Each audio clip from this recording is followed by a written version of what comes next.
IPL చరిత్రలో రెండవ అత్యధిక టీమ్ స్కోర్ నమోదు చేసిన కేకేఆర్ ఒక దశలో ఎస్ఆర్హెచ్ పేరిట ఉన్న 277 పరుగుల రికార్డుని బద్దలు కొడుతుందనుకున్నా. కానీ చివరి ఓవర్లో ఇషాంత్ శర్మ అద్భుతమైన బౌలింగ్ వేయడంతో కేకేఆర్ 20 ఓవర్లలో 272 పరుగులు చేసింది. ఐపీఎల్ 2024 నిన్న జరిగిన మ్యాచ్లో కేకేఆర్ ఢిల్లీతో తలపడింది. విశాఖపట్నంలోని వైఎస్ రాజశేఖర రెడ్డి స్టేడియంలో ఈ మ్యాచ్ జరిగింది. మొదటిగా టాస్ గెలిచిన కోల్కతా బ్యాటింగ్ ఎంచుకుంది. Opener Sunil Narayan, Philip Salt మొదటి వికెట్కు 60 పరుగుల భాగస్వామ్యం నెలకొల్పారు. అనంతరం 18 పరుగులు చేసిన సాల్ట్ అవుట్ అయ్యాడు. తర్వాత బ్యాటింగ్ వచ్చిన రఘువంశీ ఆరగేటర్ మ్యాచ్లోనే 25 బంతుల్లోనే హాఫ్ సెంచరీ పూర్తి చేశాడు. మరోవైపు సునీల్ నారాయణ్ ఢిల్లీ బౌలర్ని ఒక ఆట ఆడుకున్నాడు. నారాయణ్ 39 బంతుల్లో 85 పరుగులు చేసి విధ్వంసం సృష్టించాడు.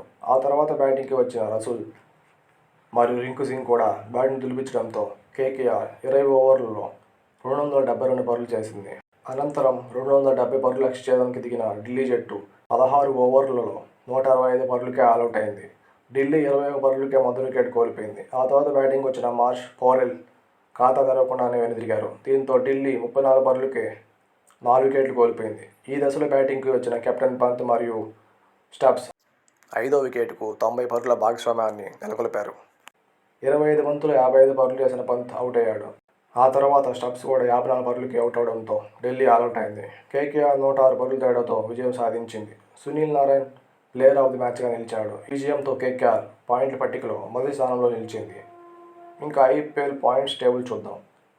మొదటి 4 స్థానాల్లో KKR, Rajasthan Royals, Chennai super Kings మరియు లక్నో సూపర్ జెయింట్స్ ఉన్నాయి.